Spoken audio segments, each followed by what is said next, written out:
The Muppet Christmas Carol, released December 11th, 1992. It had a budget of $12 million, and it made $27.2 million in the box office. That seems very low.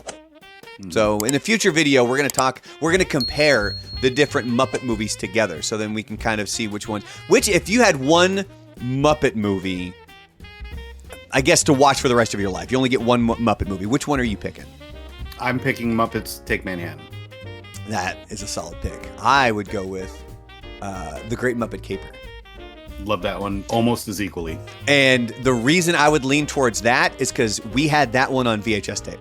And so I watched that one. I watched that one constantly when I was a kid. And I didn't even know half of the cameos. John Cleese is in it. Yeah, John Cleese. When I was a kid, I had no idea. I was like, that guy's on PBS a lot. So the movie was actually the first Muppet movie without Jim Henson. He passed away on May 16th, 1990. Now, Hensons Death canceled plans for something huge. Huge. Let me tell you, this thing was it's going to be enormous. It's going to be the biggest thing ever. Do you know what that was? No idea.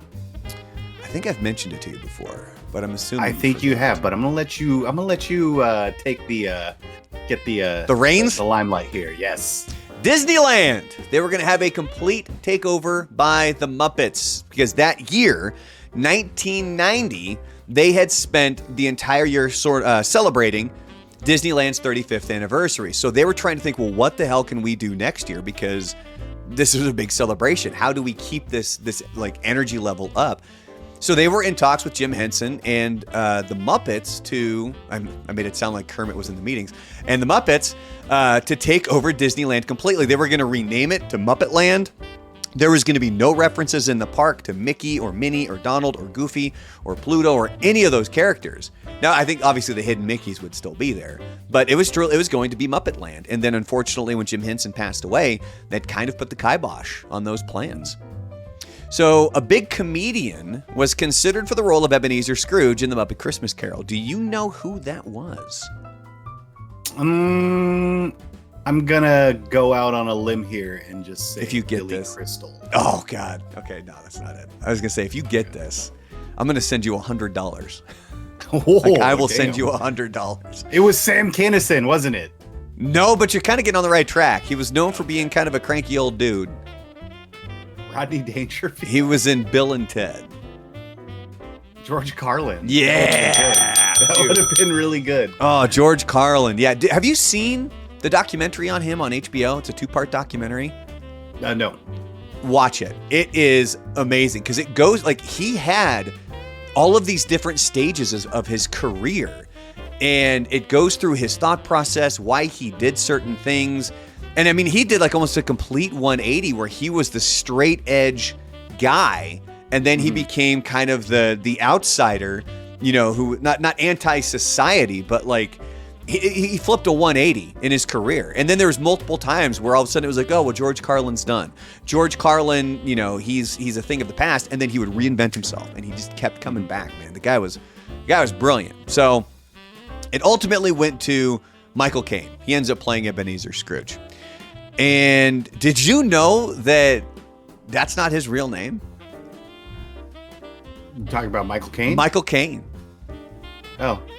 It doesn't surprise me. A lot of actors change their names. Yeah, but I had no idea. Like, I figured he was one of the guys that was his name.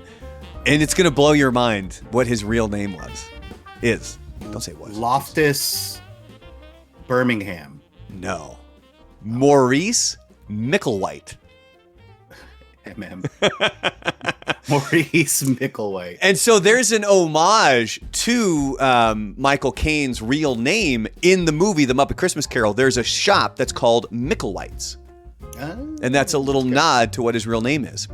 So they were originally going to have the ghosts be played by well-known Muppets. Can you think of who would play which ghost? Ghost of Christmas past, present, and yet to come. Past, or yet to come. Here's who I would pick. How about that? Yeah, even better. I would say yet to come. I would say Sam the Eagle. Oh, that would have been so good. The past would have been the two grumpy guys on the balcony. Waldorf and Statler. Yeah, Waldorf and Statler would have been great for the past. And then present, I would probably say Miss Piggy or... Oh! I got Miss that one Piggy. right. Okay. But honestly, I would have preferred yours. Going with Sam the Eagle and Waldorf and Statler would have been great. But the original, what they were going to do is they were going to have Scooter. He was going to be the ghost of Christmas past. Miss Piggy was going to be the ghost of Christmas present. And Gonzo was going to be the ghost of Christmas yet to come. Yeah.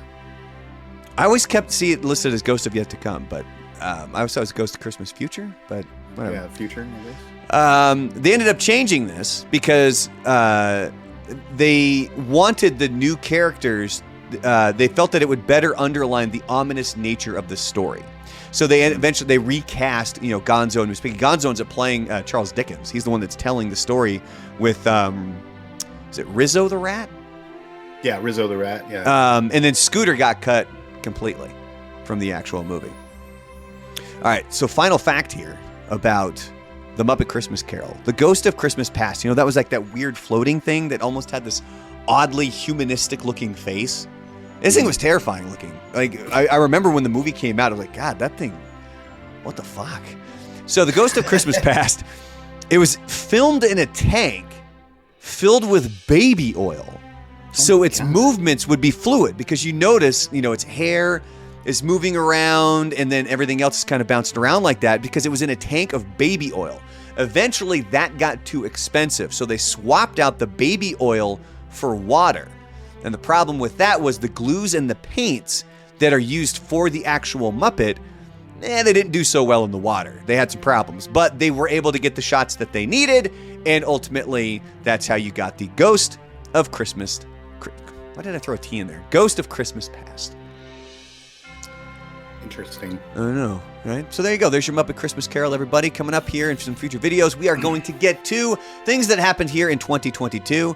Maybe some things that you might have forgotten about. And then we're also going to be looking forward to 2023. So make sure you're clicking like down below. Comment if there's anything. Maybe there's a fact about the Muppet Christmas Carol that we missed that you would have preferred we talk about. You can put that in the comments down below. If we got something wrong or you just want to argue, that's what the internet's for. You can certainly do that down below as well. But make sure you're doing that and then also click that little bell so you get the notifications when a new video comes up or when we pop on live.